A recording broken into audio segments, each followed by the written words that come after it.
मैं राधा रमण आपका स्वागत करती हूँ अपने YouTube चैनल ज्ञान गंगा गागर में सागर में। जैसे कि हमारे चैनल का नाम है थोड़े में ज़्यादा पर्याप्त जानकारी आप तक पहुँचाने का काम हम कर रहे हैं।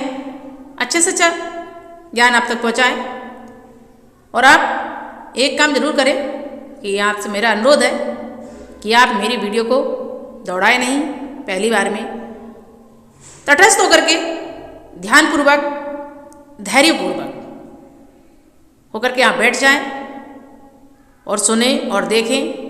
क्या होता है कि हमें सुने और देखने में कोई भी चीज़ लंबे समय तक याद रहती है। जैसे हमारे आजकल टीवी पे चलचित्र, मोबाइल पे चलचित्र इस तरह के जो आते हैं वो अधिक समय तक याद रहते हैं। क्यों रहते हैं? क्योंकि हम उनको देखते और सुनते दोनों हैं। ठीक है। और मैं अपनी इस वीडियो में व्याख्यान करते हुए चलती हूँ सारे नए पुराने प्रश्नों का जो ज़्यादातर एग्जाम में आते हैं, वो आते रहेंगे, वो आते हैं। ठीक है। अगर कहीं कोई गलती होती है तो आप मुझे बताएं, बोलने में, लिखने में, कमेंट्स बॉक्स में जा कर के। चलिए हम चलते हैं अपनी क्लास की तरफ। सभी पढ़ेंगे, सभी पढ़ेंगे। ठीक है। अगर आपको मेरी वीडियो अच्छा लगती है तो आप मेरे चैनल को सब्सक्राइब करें, मेरी वीडियो को लाइक करें, शेयर करें।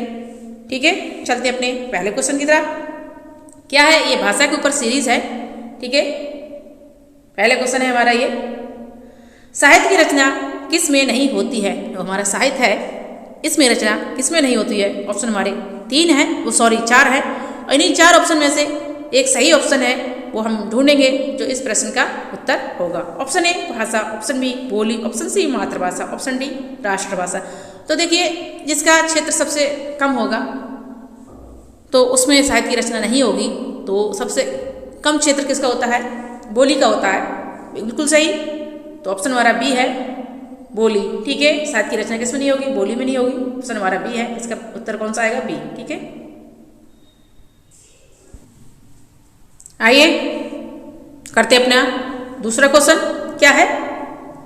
ढूंढते इसका उत्तर।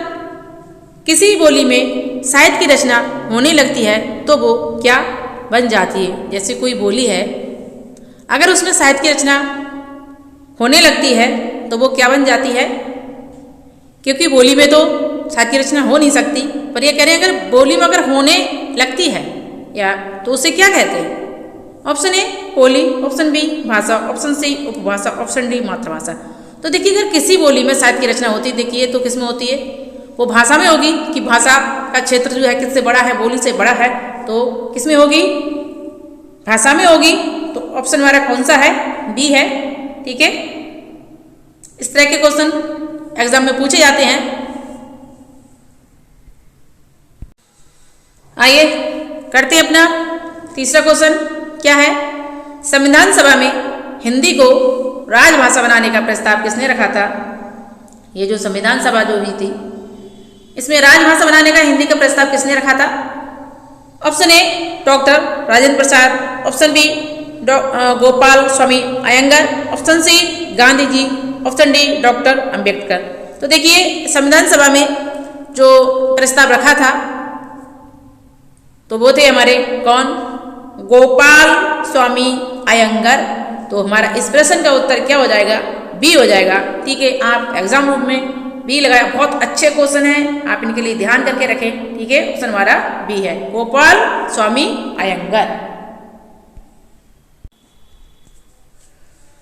आइए करते अपना अगला क्वेश्चन। क्या है? हिंदी को राष्ट्रभाषा बनाने का सर्वप्रथम विचार कहाँ पर उदित हुआ? जो हिंदी है हमारी ये, इसको राष्ट्रभाषा बनाने का विचार सर्वप्रथम कहाँ पर उदित हुआ? मानेंगे कि प्रस्ताव संविधान सभा में रखा गया था। किसने रखा था? गोपाल स्वामी अयंगर जी ने रखा था। पर ये कह रहे विचार सबसे पहले आया कहाँ पर? किस स्थान पे आया? ऑप्शन हमारे 4 हैं, ए बी सी डी। इन्हीं में एक सही ऑप्शन है, वो कौन सा है? आइए ढूंढते हैं इसमें इस प्रश्न का उत्तर। Option A Bengal, option B Bihar, option C Pune, option D Patna. तो देखिए सबसे पहले जो विचार उदित हुआ था कि हिंदी की राष्ट्रभाषा बनाया जाए तो वो हुआ था बंगाल में। तो ऑप्शन हमारा कौन सा है? ए है। ठीक है। बंगाल, बंगाल में उदित हुआ था। ठीक है।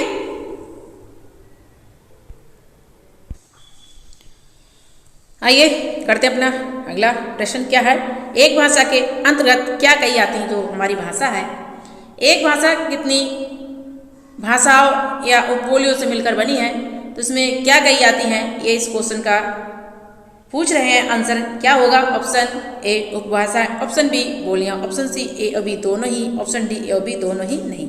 तो देखिए एक भाषा के अंतर्गत कई क्या आती हैं? उपबोलियां आती हैं। अगर एग्जाम रूम में उपबोलियां नहीं दिया रखा हो और भाषा दिया रखा हो तो आप उपभाषाएं कर दें। कहीं कहीं ऐसा होता है कि उपबोलियां और भाषाएं, उपभाषाएं दोनों से मिलकर ही हमारी ये बन जाते हैं, तो उपबोलियां आएंगी। ठीक है,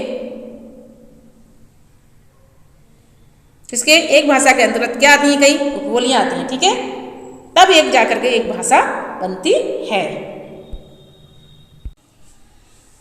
देखिए अभी क्या क्वेश्चन था कि एक भाषा के अंतर्गत क्या कही जाती हैं, पर अब यहाँ पे क्वेश्चन क्या है? एक उपभाषा के अंतर्गत क्या कही जाती हैं, कि क्या आती हैं भाषाएं या बोलियां किससे मिलकर के उपभाषा बनी है। तो ऑप्शन हमारे 4 हैं। इस प्रश्न का आंसर क्या आएगा, ये ढूंढते हैं आप भी हम भी। ऑप्शन ए भाषाएं, ऑप्शन बी बोलियां, ऑप्शन सी ए और बी दोनों ही, ऑप्शन डी ए और बी दोनों ही नहीं। तो देखिए बोलियों से मिलकर क्या बन रही थी? एक भाषा बन रही थी, और कई भाषाओं से मिलकर के केवल एक उपभाषा बनेगी। ठीक है, तो किसके अंतर्गत आएगी उपभाषा? भाषा के ऑप्शन ए। ठीक है,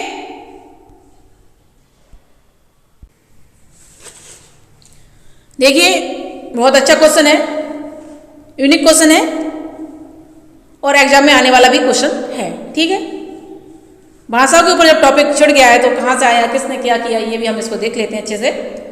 क्या है क्वेश्चन, आइए पढ़ते हैं। सबसे पहले किसने उपभाषाओं व बोलियों का वर्गीकरण किया? यानी कि जब उपभाषा बोलियां जो आई थी, बिखरी हुई थी, एकत्रित किसने किया, यानी कि लाइन से किसने लगाया, वर्गीकरण किसने किया? इसका मतलब यह है। ऑप्शन हमारे कितने हैं? वही 4 हैं। ठीक है, उपभाषा व बोलियों का वर्गीकरण किसने किया? सबसे पहले option A Kulpati Mishra, option B George Abraham Grierson, option C Garcin de Tassy, option D Raja Lakshman Singh. तो देखिए भाषाओं पे ये जो हमारे 4 विद्वान हैं, इन्होंने सभी ने काम किया था, बट ये कह रहे हैं सबसे पहले किसने इसका वर्गीकरण किया? तो ऑप्शन कौन सा निकल के आएगा? George Abraham Grierson, option B सबसे पहले इन्होंने भाषाओं पर वर्गीकरण किया, भाषा या उपबोली पर। ठीक है, अगर क्वेश्चन आ जाए तो आप किस पे करेंगे टिक? George Abraham Grayson. ठीक है, अगर आपको मेरी वीडियो अच्छी लगती है तो आप मेरे चैनल को सब्सक्राइब करें, मेरी वीडियो को लाइक करें, शेयर करें। अगर कहीं कोई गलती रह रही है तो आप मेरे लिए बताएं कहाँ पर क्या गलती है, उच्चारण में या लिखने में। हाँ, ये गलती हो गई है यहाँ पे कि सीरीज डालना हम भूल गए, कोई नहीं। आइए करते हैं अपना नेक्स्ट क्वेश्चन। क्या है, क्या है प्रश्न? पढ़ते हैं। संघ की राजभाषा कौन सी होगी? जो संघ है इसकी राजभाषा कौन सी होगी? बहुत अच्छा क्वेश्चन है। Option A Hindi, option B Devanagari, option C A और बी दोनों ही, ऑप्शन डी ए और बी दोनों ही नहीं। तो देखिए संघ की राजभाषा कौन सी होगी? बिल्कुल सही है, हिंदी होगी। ठीक है, ऑप्शन हमारा कौन सा है? ए है। कंफ्यूज ना है कि देवनागरी पूछ रहे, नहीं, देवनागरी लिपि के बारे में नहीं पूछा, भाषा के बारे में पूछा था। अगर भाषा पूछेंगे तो क्या होगी? हिंदी होगी। ठीक है, कि आप सोच रहे लिपि है इस पे लगा दें, ऐसे कंफ्यूज करने वाले तो क्वेश्चन आते हैं कि आप कंफ्यूज हो जाएं। आप इसके लिए क्या करें? ध्यान से क्वेश्चन पढ़ें।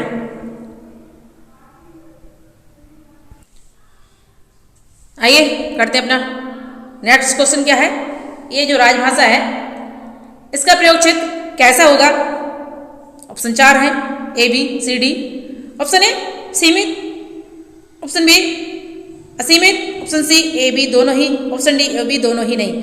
तो देखिए राजभाषा, राज की भाषा है ना, एक राज की भाषा। अगर एक राज की भाषा है तो कैसी होगी? सीमित होगी, जाहिर सी बात है ना। तो सीमित है, कैसा क्षेत्र है? सीमित है। आप कंफ्यूज ना हो, तो इसका प्रयोग क्षेत्र कैसा है? सीमित है। तो हमारा प्रश्न कौन सा निकल के आएगा? आंसर कौन सा निकल के आएगा इस प्रश्न का? ए आएगा, सीमित। ठीक है, आप भी करते हुए चलिए। बहुत अच्छी क्वेश्चन है, आप धैर्यपूर्वक होकर के इनको सुने, समझे, पढ़े। आइए करते अपना 10वां क्वेश्चन। क्या है?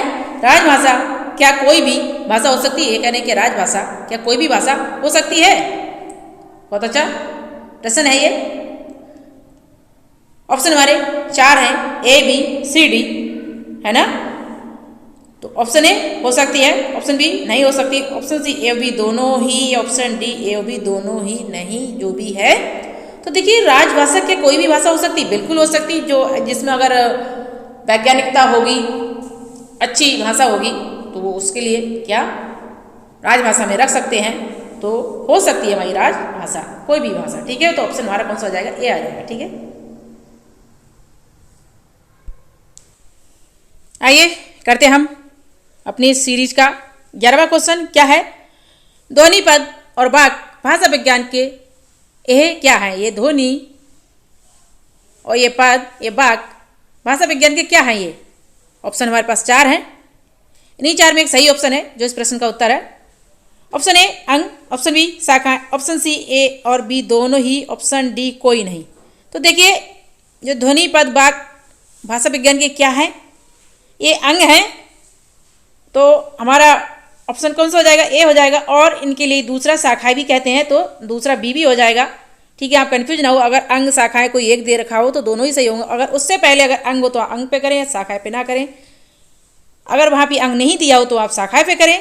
तो इसका आंसर कौन सा सही निकल के आएगा, सी आएगा, ठीक है। ए और बी दोनों ही, ठीक है। पढ़ते हैं अपना नेक्स्ट क्वेश्चन। क्या है 12 क्वेश्चन हमारा, संस्कृत भाषा का दूसरा नाम क्या है। जो हमारी भाषा संस्कृत है, इसका दूसरा नाम क्या है। एक कौन सा नाम है, पहला कौन सा नाम है बताइए। बिल्कुल सही, देववाणी कहते हैं इसके लिए, संस्कृत भाषा के लिए। तो दूसरा क्या नाम है इसका, option A Devvani, option B Mahavani, option C A और बी दोनों ही, ऑप्शन डी कोई नहीं। तो देखिए संस्कृत भाषा के लिए देववाणी भी कहते हैं और महावाणी भी कहते हैं। तो इसका दूसरा नाम क्या है, महावाणी है, ठीक है। ऑप्शन हमारा क्या निकल के आएगा, सी, दोनों ही सही। आइए चलते अपने नेक्स्ट क्वेश्चन की तरफ। क्या है, गुप्त काल में ब्राह्मी लिपि के 2 भेद हुए, उनके क्या नाम है। गुप्त काल जो था इसमें लिपि के कितने भेद हुए, 2 भेद हुए थे, तो उन दोनों के क्या नाम है। ऑप्शन हमारे 4 हैं, ए बी सी डी। तो कौन से ऑप्शन है वो, देखिए गुप्त काल में जो जिसके 2 भेद हुए थे, एक थी उत्तरी ब्राह्मी और दूसरी थी दक्षिणी ब्राह्मी। और उत्तरी ब्राह्मी से क्या था, उत्तरी ब्राह्मी से ही हमारे देवनागरी लिपि का विकास हुआ है, ठीक है। बहुत अच्छे क्वेश्चन है, आप अच्छे से पढ़िए, कुछ यूनिक हैं।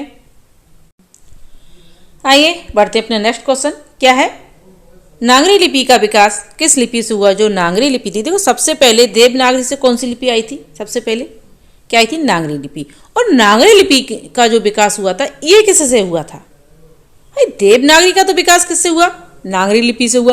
और नागरी का किससे हुआ, इस क्वेश्चन में ये पूछा जा रहा है, इसलिए आप ध्यान को इधर उधर ना भटकाएं। क्वेश्चन क्या कह रहा है इस चीज पे जाएं। इसी तरह के क्वेश्चन घुमा फिरा के एक जैसे दिखने वाले क्वेश्चन एग्जाम में आते हैं और यहीं पर हम लोग मात खा जाते हैं। इसलिए एकदम क्वेश्चन क्या कह रहा है उस चीज पर फोकस करें, मैचिंग ना देखें।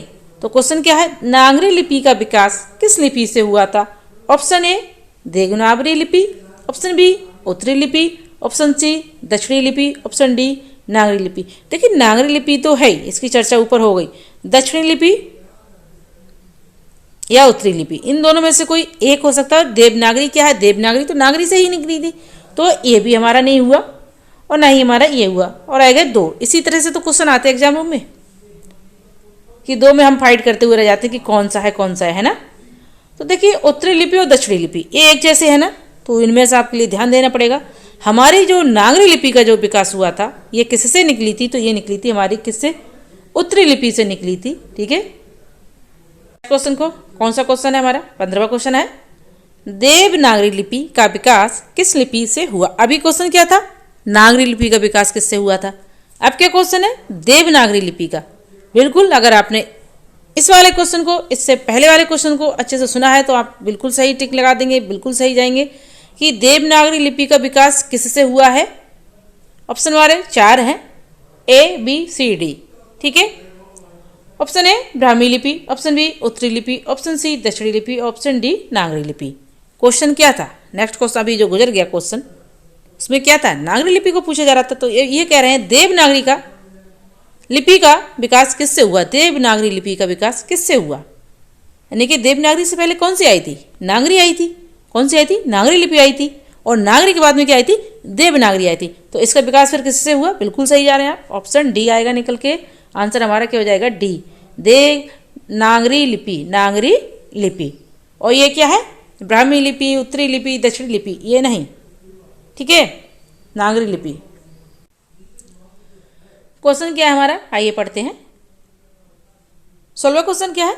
राजभाषा हिंदी को संविधान के किस भाग में रखा गया? जो हमारी राजभाषा हिंदी है इसको संविधान के किस भाग में रखा गया है? यानी कि अनुच्छेद में तो दिया हुआ है 343 में राजभाषा को दर्जा दिया गया, ठीक है, हिंदी को। पर ये वहाँ से नहीं पूछ रहे हैं, आप कंफ्यूज ना हो, क्वेश्चन मिलते जुलते हैं, आप वहाँ पर ना जाएं, अनुच्छेद पे नहीं जाए कि कौन सा अनुच्छेद में इसके लिए राजभाषा के लिए हिंदी को रखा गया है, इसकी चर्चा हुई है, तो वो 343 में हुई है। बट ये वहाँ ये अनुच्छेद नहीं पूछ रहे हैं, इस पर पूछ रहे हैं क्या? संविधान के किस भाग में रखा गया? अनुच्छेद में नहीं, भाग में, कंफ्यूज ना हो। तो ऑप्शन हमारे पास कितने हैं? वही 4 ऑप्शन है, ए, बी, सी, डी। इसी तरह से क्वेश्चन आते हैं भटकाने वाले, तो आप भटके नहीं क्लासरूम में बैठ के, ठीक है। ऑप्शन क्या है पढ़ते हैं फिर से क्वेश्चन। राजभाषा हिंदी को संविधान के किस भाग में रखा है? किस भाग में, अनुच्छेद नहीं, कंफ्यूज नहीं होंगे। ऑप्शन ए भाग 17, ऑप्शन बी भाग 18, ऑप्शन सी भाग 19, ऑप्शन डी भाग 20। तो राजभाषा हिंदी को रखा गया संविधान के कौन से भाग में? 17वां भाग में। कौन से? 17 भाग में रखा गया। तो ऑप्शन क्या आएगा? ए आ जाएगा निकल के। आंसर भी हमारा ए ही होगा, ठीक है। आइए करते अपना नेक्स्ट क्वेश्चन। क्या है भाग? कौन सा क्वेश्चन है? 17। राजभाषा का शाब्दिक अर्थ क्या है? राजभाषा जो है यानी कि राजभाषा का मतलब क्या होता है? यानी कि राजभाषा हमारी कौन सी है? हिंदी है। जब हिंदी है तो इसका शाब्दिक अर्थ क्या है, ये पूछ रहे हैं इस क्वेश्चन में। ऑप्शन कितने हमारे? 4 है, ए, बी, सी, डी। तो ऑप्शन ए का राजकाज की भाषा, ऑप्शन बी कामकाज की भाषा, ऑप्शन सी राष्ट्रकाज की भाषा, ऑप्शन डी या कोई नहीं। तो देखिए राजकाज की भाषा, हमारी राजभाषा हिंदी है, राजकाज की भी भाषा है ये। ऑप्शन बी कामकाज की भाषा, बिल्कुल कामकाज की भी भाषा है ये। इससे काम भी करा जाता है हिंदी में, और राज के भी काम करे जाते हैं, कामकाज की भाषा भी इसको कह सकते हैं। राष्ट्र के भी काम हिंदी में किए जाते हैं। तो हमारी ये तीनों तरह से सही हो रही है। राजकाज की भी भाषा है, कामकाज की भी भाषा है, और राष्ट्रकाज की भी भाषा है। तो ऑप्शन हमारे यहाँ पे तीनों ही सही हो जाएंगे। यहाँ पर हमारे डालने चाहिए था उपयुक्त तीनों सही, पर वो रह गया, कोई बात नहीं, पर कॉन्सेप्ट क्लियर होना चाहिए और हो गया। इसलिए हमारी राजभाषा का शाब्दिक अर्थ क्या है? राजकाज की भी भाषा है, कामकाज की भी भाषा है, और राष्ट्रकाज की भी भाषा है। आइए पढ़ते अपना नेक्स्ट क्वेश्चन। क्या है? 18 क्वेश्चन। राजभाषा को राजाओं नवाबों के समय राजभाषा को क्या कहते हैं? जो राजभाषा है हमारी, इसके लिए राजाओं और नवाबों के समय किस नाम से पुकारा जाता था, या क्या नाम था इसको, या क्या कहते थे? क्वेश्चन ये पूछ रहा है कि राजभाषा को, यानी कि राजभाषा जो होती थी, जो राज की, हर एक राज्य की एक भाषा होती है। हमारे राज्य की क्या भाषा है? हिंदी है। हर एक राज्य की एक भाषा होती थी, तो राज कार्य करने की एक राजभाषा निश्चित की जाती थी। उसके लिए पूछ रहे हैं, तो उस समय राजा और नवाबों के समय राजभाषा को क्या कहा जाता था, क्या कहते थे? एकदम यूनिक क्वेश्चन और अच्छा क्वेश्चन है। आजकल तो कहीं से भी पूछ लिए जाते हैं, इसलिए आप सभी तरह से तैयारी करते हुए चलेंगे। ऑप्शन कितने हमारे? 4 है, A, B, C, D. Option A राजकाज की भाषा, ऑप्शन बी राष्ट्रकाज की भाषा, ऑप्शन सी दरबारी भाषा, ऑप्शन डी देशकाज की भाषा। तो देखिए राजकाज की भाषा हमारे इस समय वर्तमान समय में कहा जा रहा है, राष्ट्रकाज की भाषा भी हमारे इसमें वर्तमान समय में चल रही है, और देशकाज यानी जो देश में काम आने वाली भाषा, वो भी हमारे वर्तमान समय की भाषा, लैंग्वेज हो गई है। तो बचा क्या? ऑप्शन सी दरबारी भाषा, बिल्कुल सही। राजाओं और नवाबों के समय राजकाज की भाषा को क्या कहा जाता था? दरबारी भाषा कहा जाता था। तो आंसर क्या है? सी है, दरबारी भाषा, ठीक है। देखिए क्वेश्चन हमारा 19 क्या है? प्रश्न क्या है 19? पढ़ते हैं इसके लिए। बहुत अच्छा क्वेश्चन है, यूनिक क्वेश्चन है। जिस भाषा में तुलसीदास जैसे कवि ने कविता की हो वह अत्यंत पवित्र है और उसके सामने कोई भाषा ठहर नहीं सकती। ये किसने कहा है? बताइए किसने कहा है? लॉजिक लगाइए, किसने कहा है? और कोई भाषा इसके सामने नहीं ठहर सकती। किसके सामने? अरे हमारी हिंदी के सामने। ये कज हो गया यहाँ पे, सॉरी मिस्टेक हो गई, थोड़ी लिखने की है, आएगा उस पर आप ध्यान ना दें, क्वेश्चन पे ध्यान दें। क्या है क्वेश्चन? जिस भाषा में तुलसीदास जैसे कवि ने कविता की हो वह अत्यंत पवित्र है, उसके सामने कोई भाषा ठहर नहीं सकती, नहीं कोई दूसरी भाषा नहीं वैल्यू रख सकती। तो ये किसने कहा था? ऑप्शन हमारे वही 4 हैं, A B C D. Option A Swami Vivekananda ji, option B Dayanand Saraswati ji, option C Gandhi ji, option D Raja Ram Mohan Roy ji. तो बिल्कुल सही, ये किसने कहा था? ये कहा था हमारे गांधी जी ने, क्योंकि हिंदी के बहुत बड़े समर्थक अगर कोई थे तो वो थे गांधी जी। बाकी समर्थन तो सभी ने किया था, पर गांधी जी ने पूरी तरह से समर्थक थे हिंदी के। ठीक है, तो ऑप्शन हमारा क्या है? सी है, और आंसर भी हमारा सी ही होगा। आइए पढ़ते हैं अपना 20वां प्रश्न। क्या है?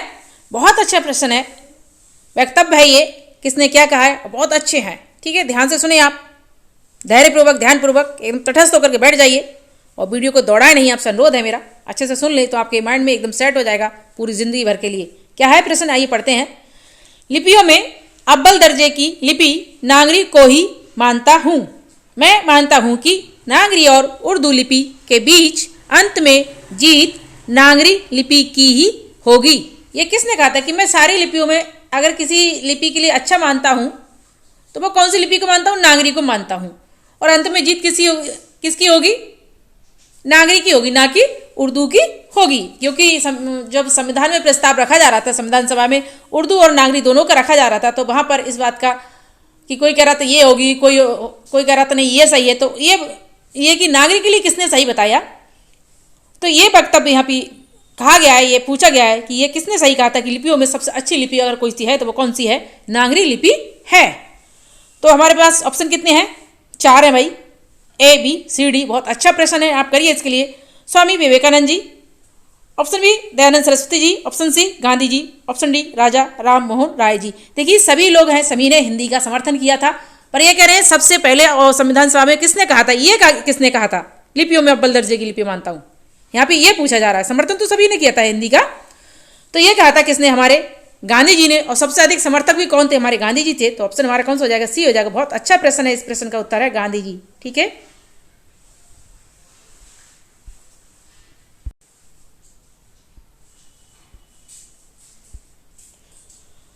आइए पढ़ते अपना नेक्स्ट क्वेश्चन। क्या है ये क्वेश्चन? वैसे मैं आपके लिए इसी वीडियो में बता चुकी हूँ, पढ़ा चुकी हूँ, फिर भी आप इसके लिए सुन लीजिए। क्या है? साहित्य की रचना किसमें नहीं होती? जो हमारा साहित्य है लिखा जाता है, इसकी रचना किसमें नहीं होती है? ऑप्शन हमारे पास 4 हैं, ए बी सी डी। बहुत अच्छा क्वेश्चन है।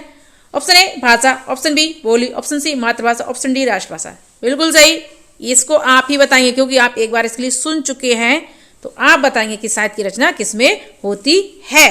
ठीक है, पढ़ते हैं हम अपना नेक्स्ट क्वेश्चन। क्या है? किसी बोली में साहित्य की रचना होने लगती है तो वो क्या बन जाती है? किसी बोली में अगर कोई बोली है, अगर उसमें साहित्य की रचना होने लगे, किसकी? साहित्य की रचना, तो वो क्या बन जाएगी, क्या कहलाएगी? ऑप्शन हमारे 4 हैं, A B C D. Option A बोली, ऑप्शन बी भाषा, ऑप्शन सी उपभाषा, ऑप्शन डी मातृभाषा। तो देखिए बोली तो बन नहीं सकती क्योंकि बोली की तो बात ही हो रही है।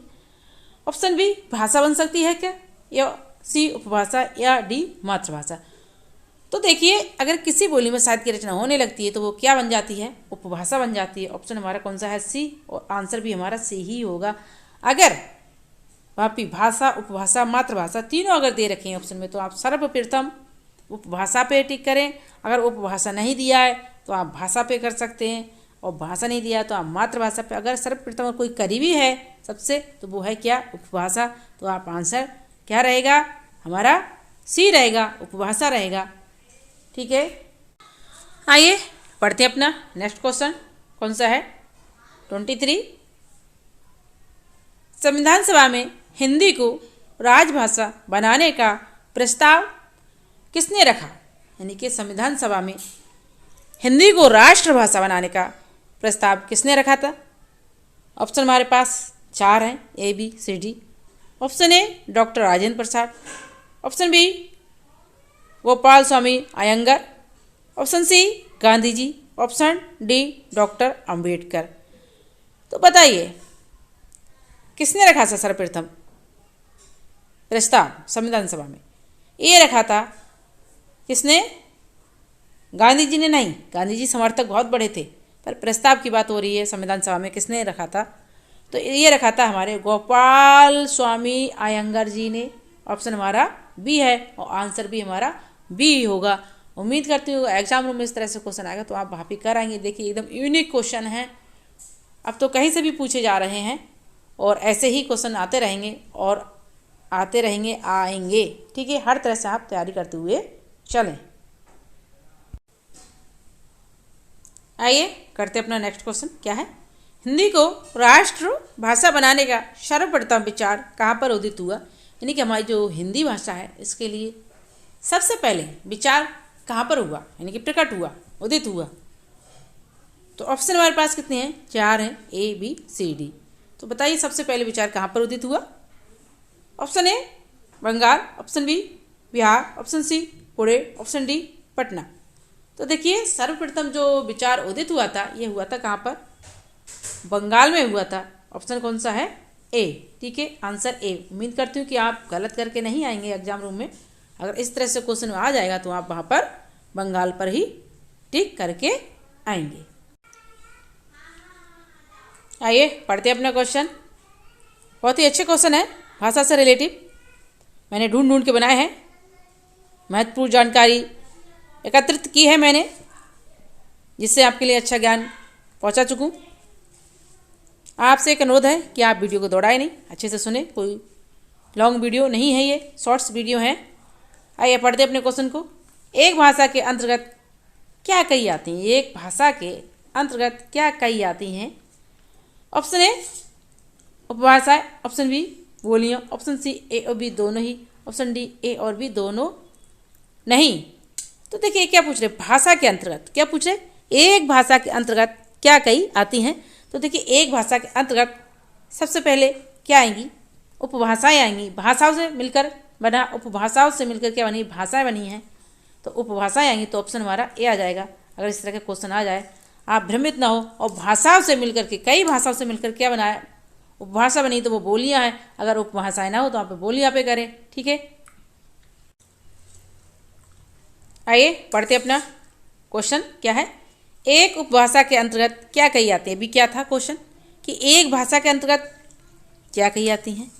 अब यहाँ पे एक भाषा न देकर के ये क्या करें? एक उपभाषा के अंतर्गत क्या कही आती हैं? एक उपभाषा के अंतर्गत क्या कही आती हैं कि उसके अंदर कितनी क्या आती हैं? ऑप्शन हमारे 4 हैं, ए बी सी डी। उसी तरह से ऑप्शन ए भाषाएं, ऑप्शन बी बोलियां, ऑप्शन सी ए बी दोनों ही, ऑप्शन डी ए बी दोनों ही नहीं। तो देखिए एक उपभाषा के अंतर्गत क्या आती हैं? कई बोलियां आती हैं। क्या आती हैं? कई बोलियां आती हैं। यानी कई के मतलब यानी कि 17 या 18 बोलियां आती हैं। ठीक है, 17 या 18। ठीक है, या तो 17 दिए रखा होगा या 18, इनसे मिलकर हमारी एक उपभाषा बनती है। तो ऑप्शन हमारा कौन सा हो जाएगा? बी हो जाएगा। ठीक है, बहुत अच्छा क्वेश्चन है। आइए पढ़ते अपने नेक्स्ट क्वेश्चन को। क्या है? सबसे पहले किसने उपभाषाओं व बोलियों का वर्गीकरण किया? सबसे पहले उपभाषाओं व बोलियों का वर्गीकरण किसने किया? ऑप्शन हमारे 4 हैं, ए बी सी डी। देखिए जो भी ए बी सी डी में हमारे 4 ऑप्शन है, ये चारों ने ही भाषाओं पे काम किया है, वर्गीकरण किया है, इतिहास लेखन किया है। पर ये सबसे पहले पूछ रहे हैं भाषाओं का वर्गीकरण किसने किया। ठीक है, option A Kulpati Mishra, option B George Abraham Grierson, option C Garcin de Tassy, option D Raja Lakshman Singh. तो देखिए जो सबसे पहले भाषाओं पर काम किया, वर्गीकरण किया, वो किया था हमारे किसने? जॉर्ज अब्राहम ग्रेसन ने। ठीक है, तो ऑप्शन हमारा कौन सा है? बी है, और आंसर भी हमारा बी ही होगा। आइए करते हैं अपना हम नेक्स्ट क्वेश्चन। क्या है? पढ़ते हैं। संघ की राजभाषा कौन सी होगी? जो हमारा संघ है इसकी राजभाषा कौन सी होगी? ऑप्शन हमारे पास 4 हैं, ए बी सी डी। तो बताइए ऑप्शन संघ की राजभाषा कौन सी होगी? Hindi, option A Devanagari, option B, option C A और बी दोनों ही, ऑप्शन डी ए बी दोनों ही नहीं। तो देखिए देवनागरी क्या है? ये तो लिपि है, पर यहाँ पे ये भाषा पूछ रहा है। कन्फ्यूज ना हो आप। वहाँ पर इन चीज़ों को तो पूछा जाता है, बिल्कुल एक जैसी चीज़ें ला के रख देते हैं और वहाँ पर हम लोग इसी चीज़ में कन्फ्यूज हो जाते हैं कि अरे देवनागरी हमारी लिपि है, फटाक से हम लोग सोचते समझते नहीं है, फटाक से हम देवनागरी पे करके चले आएंगे। पर आप क्वेश्चन को समझे, सही से अच्छे से पढ़ें कि पूछ क्या रहे हैं आप। यहाँ पे माइंड को तटस्थ कर दे, क्या पूछ रहे हैं, क्या पूछ रहे हैं, संघ की राजभाषा कौन सी होगी। लिपि नहीं पूछ रहे, राजभाषा पूछ रहे हैं। तो कौन सी होगी, बिल्कुल सही हिंदी होगी। तो ऑप्शन हमारा ए है, हिंदी है, और उत्तर भी हमारा क्या निकल के आएगा, हिंदी ही आएगा। ठीक है, आइए पढ़ते अपना नेक्स्ट क्वेश्चन क्या है। 29वां क्वेश्चन है हमारा, राजभाषा का प्रयोग क्षेत्र कैसे होता है। यानी कि जो राजभाषा है, हमारे राज्य की जो एक भाषा होती है, हर एक राज्य की एक भाषा होती है, तो उसका प्रयोग क्षेत्र कैसा होता है। ऑप्शन हमारे 4 है, A B C D. Option A सीमित, ऑप्शन बी असीमित, ऑप्शन सी ए और बी दोनों ही, ऑप्शन डी ए और बी दोनों ही नहीं आएगा यहाँ पे। ठीक है, जो हम लिखना भूल गए हैं। ठीक है, तो बताइए क्या होगा। राजभाषा है, राज्य तक स्थित रहेगी, दूसरे राज्य में नहीं जाएगी। जब दूसरे राज्य में नहीं जाएगी तो वह कैसी हो जाएगी, सीमित असीमित, सीमित हो जाएगी। बिल्कुल सही, ऑप्शन हमारा ए है सीमित, और आंसर भी हमारा सीमित ही आएगा। आइए पढ़ते अपना नेक्स्ट क्वेश्चन क्या है। राजभाषा का क्या कोई भी भाषा हो सकती है। जो राज्य की भाषा जो है, क्या कोई भाषा हो सकती है, प्रश्न इसका ये है, उत्तर पूछ रहे हैं। ऑप्शन ए हो सकती है, ऑप्शन बी नहीं हो सकती, ऑप्शन सी ए और बी दोनों ही, ऑप्शन डी ए और बी दोनों ही नहीं। तो देखिए ये भी मैं करा चुकी हूँ, इसी सीरीज में कराया मैंने, तो इसके लिए आप ही करेंगे। ठीक है, प्रश्न आइए पढ़ते हैं। लखनऊ में कौन सी बोली बोली जाती है। जो लखनऊ है इसमें कौन सी भाषा बोली जाती है। ऑप्शन हमारे कितने हैं, 4 हैं। इसी तरह से कोई भी परीक्षा होती है उसमें इसी तरह से क्वेश्चन आते हैं, 4 विकल्प दिए हुए रहते हैं, उसमें से कोई एक सही होता है और वो हमें करना होता है। और भाषा से रिलेटिव क्वेश्चन जरूर आते हैं कि कौन सी भाषा कहाँ बोली जाती है ना। ये क्या कौन सी बोली है, ये कौन सी शाखा से निकली है, कौन सी लिपि से निकली है, इस तरह से क्वेश्चन जरूर बनते हैं। तो आप आराम से बैठ करके पढ़िए, तटस्थ होकर के बैठ जाइए, एकदम क्लास जैसी फीलिंग आएगी। जैसे हमारे चैनल का नाम है ज्ञान गंगा, गागर में सागर, थोड़े में ज़्यादा। हमारे चैनल का नाम क्या है, सभी पढ़ेंगे, सभी पढ़ेंगे। आइए सभी लोग पढ़ते हैं और सभी को पढ़ते हैं। क्या प्रश्न हमारा, प्रश्न है लखनऊ में कौन सी बोली बोली जाती है। ऑप्शन कितने हैं हमारे, 4 हैं। कौन कौन से हैं आइए देखते हैं। Option A Awadhi, option B Kauravi, option C Bhojpuri, option D Brajbhasha. देखिए ब्रजभाषा हमारे अलीगढ़, मथुरा इसमें आ जाती है। ऑप्शन सी भोजपुरी,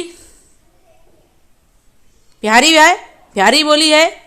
गोरखपुर, बलिया, बस्ती, बनारस तक में भोजपुरी बोली जाती है। ऑप्शन बी कोरबी, कोरबी हमारे दिल्ली साइड में, दिल्ली में मेरठ, मुजफ्फरनगर, मुरादाबाद इसमें बोली जाती है।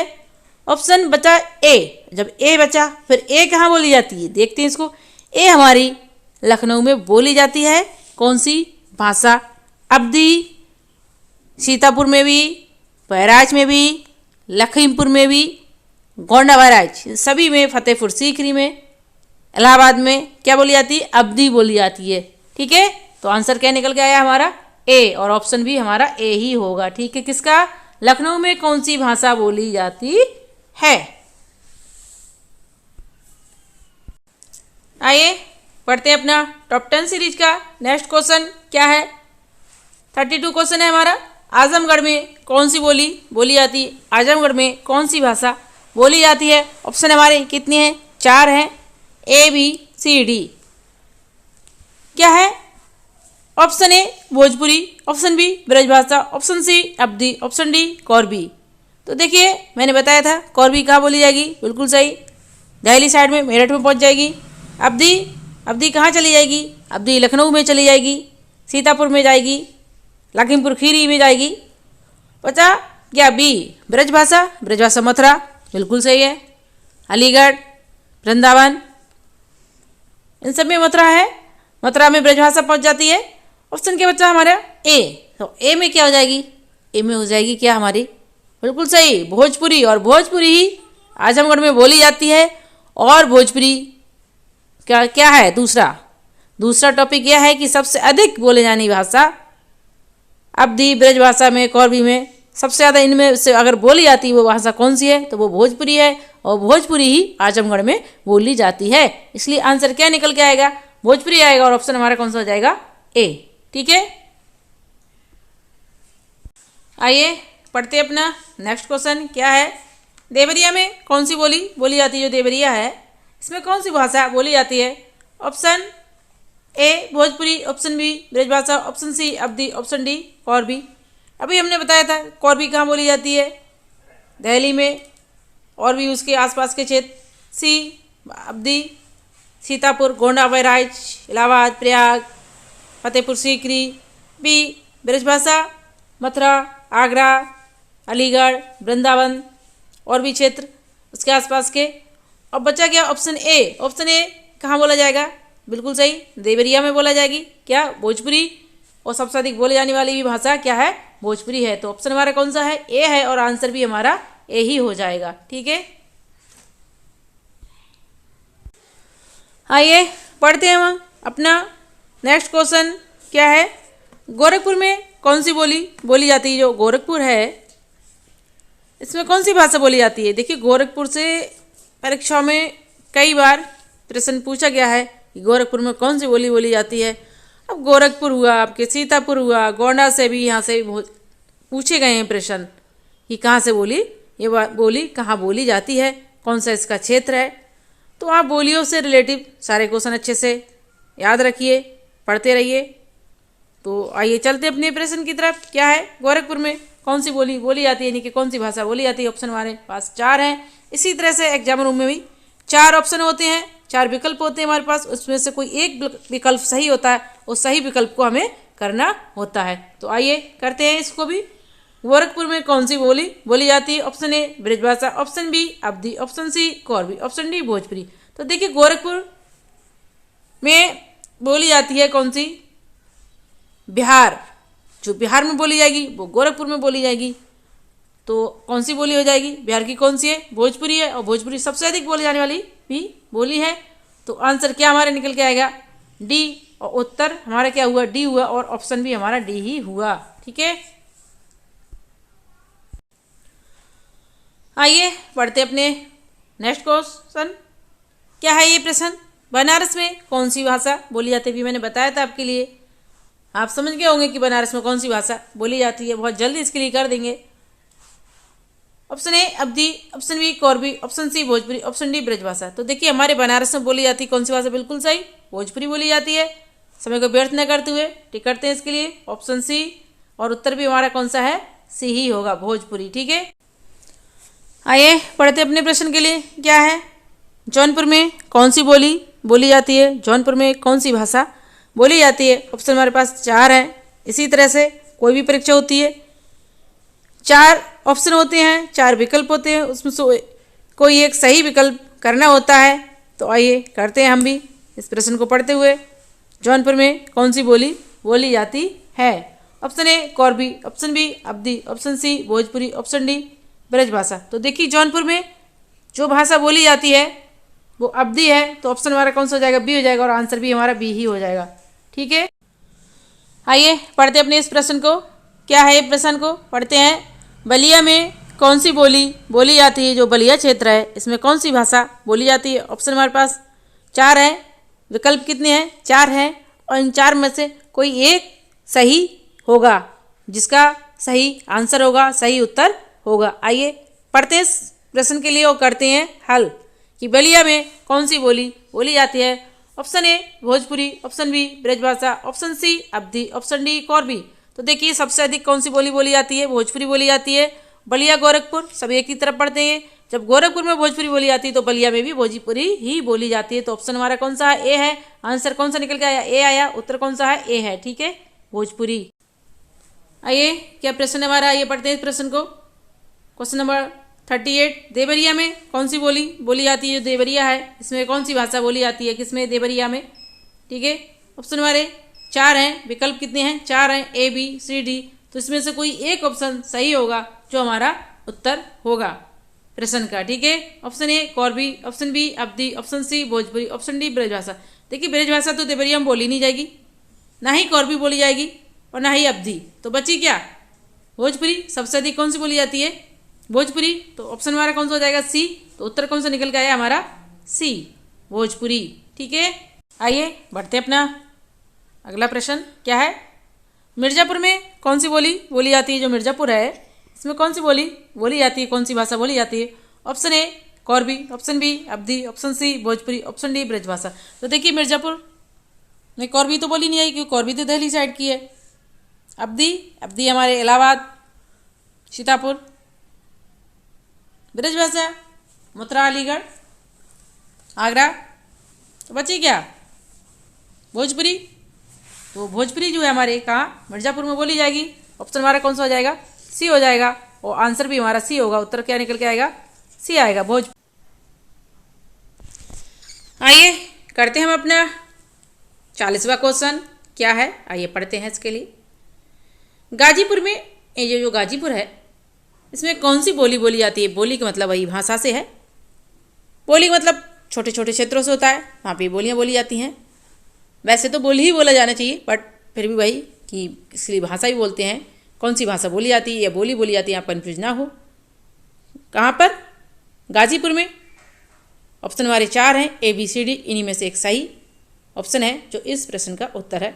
आइए करते हैं। Option A Bhojpuri, option B Brajbhasha, option C Awadhi, option D Kauravi. तो देखिए ना ही वहाँ कौरवी बोली जाएगी, ना ही अवधी, ना ही ब्रजभाषा। बच्ची क्या हमारी भोजपुरी तो बोली जाएगी यहाँ पे भोजपुरी। किसमें? गाजीपुर में। ठीक है, कन्फ्यूज होने की जरूरत नहीं है। अगर आपको मेरी वीडियो अच्छी लगी है तो आप मेरे चैनल को सब्सक्राइब करें, मेरे वीडियो को लाइक करें, शेयर करें। धन्यवाद।